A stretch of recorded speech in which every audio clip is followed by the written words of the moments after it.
طبعا بقى نبدأ نتكلم عن البورصة المصرية. يمكن الفترة اللي فاتت في ناس كتير جدا بتسأل على البورصة المصرية، أنا عايز أعرف في البورصة المصرية. طبعا النهارده بقى معانا أستاذ سماجي سليم خبيرة أسواق المال والبورصة المصرية. هنبدأ بقى نتكلم أسئلة كانت الطلبة كتير جدا بتسأل، أنا عايز أتدرب في الصيف. طبعا في البداية أنا برحب بحضرتك. أهلا دكتور هاني وأهلا بالسادة المشاهدين قناة الحدث اليوم. هنبدأ نتكلم، عايزين نعرف الناس يعني إيه بورصة. أنا هسألك بقى السؤال ده. تمام. في البداية يا فندم بقى بشكر حضرتك طبعا على اللقاء الأول والاستضافة. طبعا الفترة اللي فاتت في طلبة كتير جدا بتسأل. الصيف بدأ يخش اهو، بدأ فيه امتحانات يعني طبعا عايزين نتدرب في البورصة المصرية. ليه السؤال ده اتسأل وليه أنا عملت الحلقة دي؟ يمكن أساس النهارده الحلقة عن التدريب في البورصة. الفترة اللي فاتت كان في طلبة تقول لك أنا مثلا إيه اتدربت أسبوع أنا ممكن أشتغل في البورصة، أنا اتدربت شهر. لا، إحنا عايزين النهارده بقى نفهم الناس التدريب في البورصة. لكن أول حاجة بقى عايزين نتكلم عن البورصة المصرية. بالنسبة للمشاهد البسيط جدا، إيه البورصة المصرية؟ اتفضل. طيب هنبدأ نبسط الموضوع للسادة المشاهدين، هنعرفهم يعني إيه كلمة بورصة. تمام. بورصة دي بيكون مكان لاستيعاب البائع والمشتري في تمام. البورصة المصرية. ودي طبعا بيكون جواها قطاعات مختلفة، مؤسسات مالية، بنوك استثمار، شركات مالية كبيرة. تمام. عشان نقدر نتكلم ان البورصة المصرية هي بتبقى مرآة الاقتصاد المصري. تمام. وان هي بتطل على العالم على الاقتصاد المصري من خلال المتابعة المستمرة للبورصة المصرية لاستيعابها الاستثمارات الجديدة اللي بتدخل البلد. والدليل على كده ان احنا منظمات التصنيف الائتماني العالمي بيبقى فيه متابعة مستمرة للبورصة. ودي من خلالها بيقيسوا مدى استيعاب الاستثمارات اللي بتدخل البلد والتطورات الجديدة. والتصنيف بتاعنا بيختلف من وقت للتاني لاستمرارية التصنيف الائتماني لينا. هنقول حاجة تانية، ان البورصة دي برضو مهمة، ان هي بتجذب استثمارات أجنبية للدولة. فبتدخل لنا استثمارات أجنبية. حاجة تانية بقى، ان احنا لو عايزين، انا حد بسمع عن البورصة عايز ان انا استثمر بيها. تمام. ادخل استثمر في البورصة المصرية. ده آخر سؤال هنقوله، بس طبعا احنا بس بنقول للمشاهد ايه البورصة المصرية. البورصة المصرية مع العلم كانت محتلة مراكز متقدمة. تمام. من اسكندرية كان في بورصة القطن في ميناء البصل، دي كانت مشهورة جدا. نيجي بقى للسؤال بتاعنا بتاع الحلقة. في طلبة كتير جدا حضرتك يمكن الفترة اللي فاتت في بعض الشركات تقول له تعالى اتدرب مشكورا طبعا، او بيقعد اسبوع او اسبوعين. طبعا في بعض زمايلنا بيبداوا يعملوا محاضرات في الجامعة ودي حاجة كويسة جدا. ففي ناس طلبة هو متخيل ان خلال الاسبوع ده هو طلع هو فاهم بورصة، ممكن يدير حساباته، ممكن يشتغل في حساباته. لكن بقى عايزين نبين، انا كطالب اهو بتكلم باللغة العامية، الصيف جاي عاوز ابدا اتدرب في البورصة المصرية، ابدا ازاي يا فندم؟ وايه المده اللي انا ممكن اشتغل فيها؟ اتفضل، ابدا ازاي اول حاجه؟ طيب بص يا دكتور هاني، انا علشان ان انا اي مجال بدخله في الحياه تمام. لازم بيبقى عندي حاجه مهمه جدا، ان انا بتدرب ان انا ازاي اشتغل في المجال ده او استثمر فيه. تمام. عشان ادخل البورصه واشتغل فيها مظبوط، فلازم ان انا بالنسبه لي التدريب ده من عوامل نجاح استثماراتي. اكيد طبعا.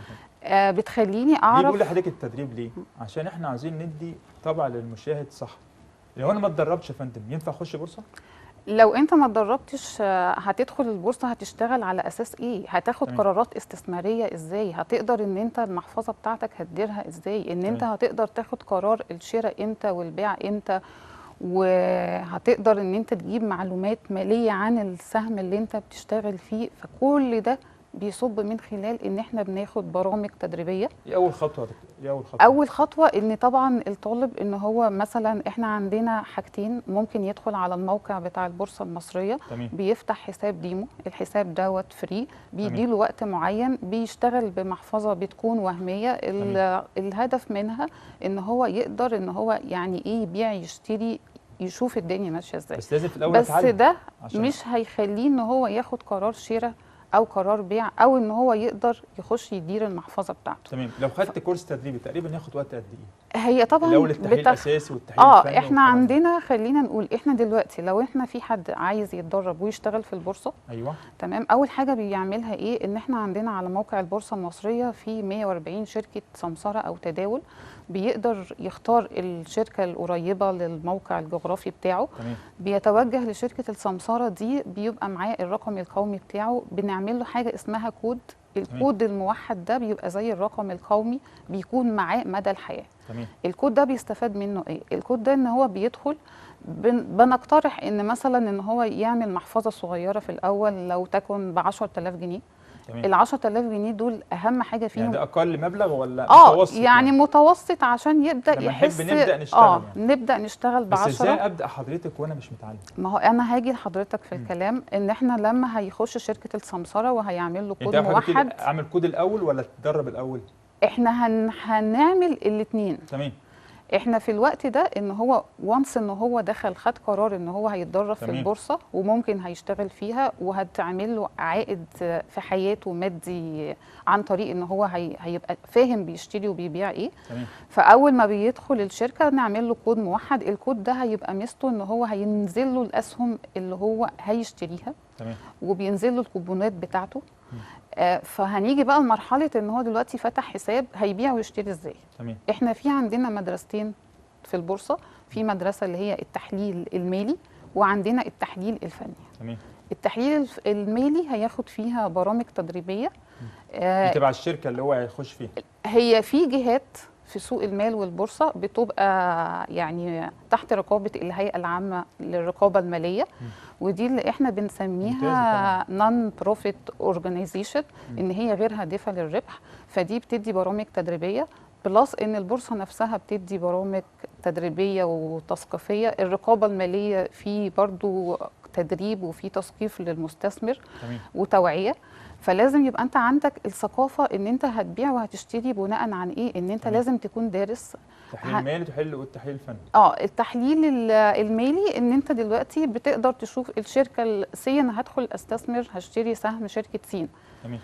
انا مش لازم هنبص على التقارير الماليه بتاعه الشركه، نتائج اعمالها، فده تحليل مالي. الشق الثاني التحليل الفني. الفني ده ان السهم ده بينزل عليه اخبار.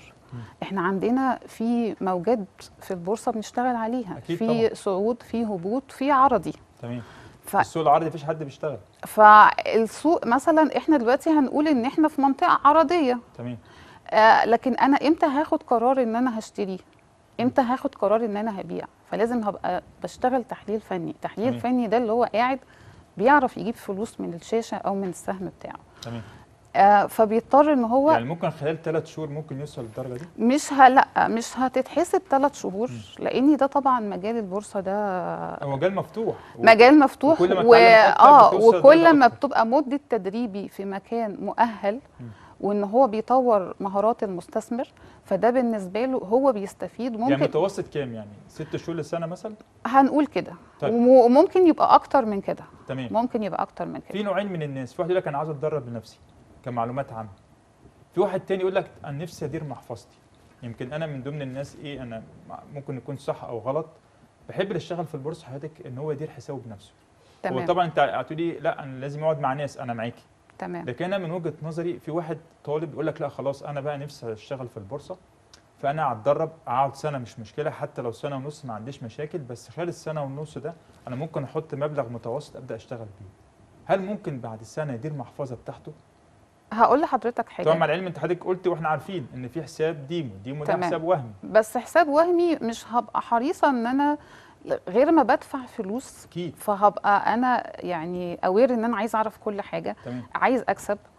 يمكن انا بقول الديمو اخره شهر تقريبا، صح ولا غلط؟ هو بيبقى له فتره وخلاص، لان هو حساب تجريبي زي اي حساب. انا قصدي حضرتك يعني اللي عاوز يشتغل في البورصه عامه الديمو ما يطولش فيه اكتر من شهر. لا يعني هو بالنسبه له مش هيبقى على ارض الواقع. هو بياخد برامج تدريبيه، بيتجه لشركات السمسره بيفتح حساب فيها، بيبقى معاه مدير حساب في الاول. مدير الحساب دوت بيقدر ان هو بيوجه له المحفظه.